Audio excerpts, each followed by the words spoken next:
Hello friends, welcome back to my channel. இன்றைக்கி நம்ம சேனலில் நல்ல கிறிஸ்பியான மொறுன்னு லேடிஸ் ஃபிங்கர் ஃப்ரை எப்படி செய்கிறதுன்னு பார்க்க போகிறோம். இதை செய்ய லேடிஸ் ஃபிங்கரை நல்லா வாஷ் பண்ணதுக்கப்புறம் இதை ரெண்டாக கட் பண்ணிவிட்டு அதை நம்ம நாலாக சின்னதாக கட் பண்ணிக்கலாம்.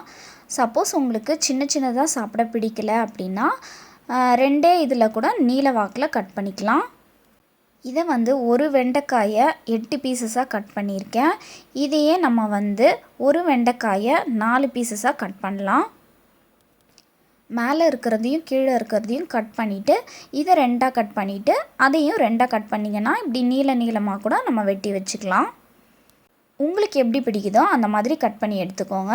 பாருங்கள், கட் பண்ணதெல்லாம் ஒரு பவுலில் சேர்த்ததுக்கப்புறம் 2 டேபிள் ஸ்பூன் கடலை மாவு சேர்த்துக்கோங்க.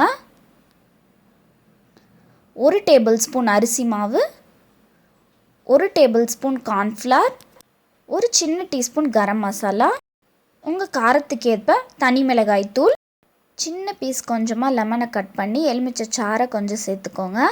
சேர்த்துட்டு நல்லா கலந்து விட்டுக்கோங்க. நல்லா கலந்து விட்டதுக்கப்புறம் இதுக்கு தேவையான அளவு உப்பு சேர்த்துக்கோங்க.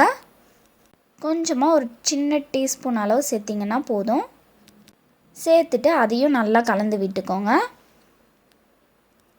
அவ்வளோதான், வெண்டைக்காயெல்லாம் பொரிக்க தயாராக இருக்குது. இதில் நம்ம தண்ணி எதுவுமே சேர்க்க தேவையில்ல. வெண்டைக்காயில் இருக்கிற மாய்ஸ்சர் கண்டென்ட்டே போதும். மசாலாலாம் நல்லா ஒட்டிக்கும். ஒரு பேனில் இதை பொரிக்க தேவையான அளவு எண்ணெய் சேர்த்துட்டு எண்ணெய் காஞ்சதும் கொஞ்சமாக சேர்த்துக்கோங்க. ஓரளவுக்கு பிரித்து போட்டாலே போதும். எண்ணெயில் போட்டதும் தானாக பிரிஞ்சு வந்துடும். ரொம்ப ஓட்டிகிட்டு இருந்தால் இந்த மாதிரி கரண்டியை வச்சு லைட்டாக தள்ளி விட்டுக்கோங்க.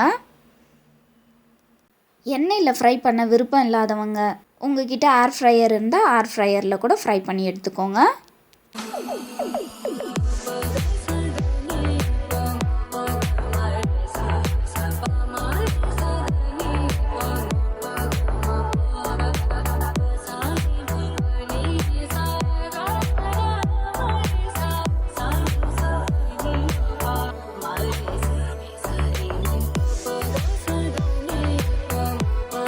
பாருங்கள், பபுள்ஸ் எல்லாம் அடங்கி நல்லா ஃப்ரை ஆயிடுச்சு. இது நல்லா எண்ணெயெல்லாம் இருத்துட்டு ஒரு பிளேட்டில் ஷிஃப்ட் பண்ணிடலாம். இந்த மாதிரி மீதி இருக்கிறதையும் கொஞ்சமாக சேர்த்து பொரித்து எடுத்துக்கோங்க.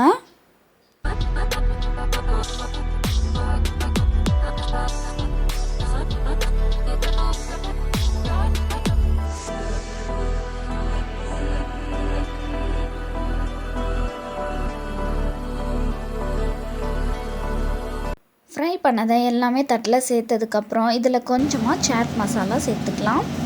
இது ஆப்ஷனல் தான். இது சேர்க்காமையே நல்லா தான் இருக்கும். நல்ல மொறுன்னு கிறிஸ்பியான லேடிஸ் ஃபிங்கர் ஃப்ரை தயார். இதை சாப்பாடுக்கு சைடிஷ்ஷாக மட்டும் இல்லை, குழந்தைங்களோட ஸ்நாக்ஸாக கூட கொடுக்கலாம். இந்த வீடியோ பிடிச்சிருந்தா லைக் பண்ணுங்கள், செஞ்சு பார்த்துட்டு கமெண்ட் பண்ணுங்கள். யூஸ்ஃபுல்லாக இருக்கிறவங்களுக்கு ஷேர் பண்ணுங்கள். சப்ஸ்கிரைப் பண்ண மறக்காதீங்க. பக்கத்தில் இருக்கிற பெல் ஐக்கானையும் கிளிக் பண்ண மறக்காதீங்க.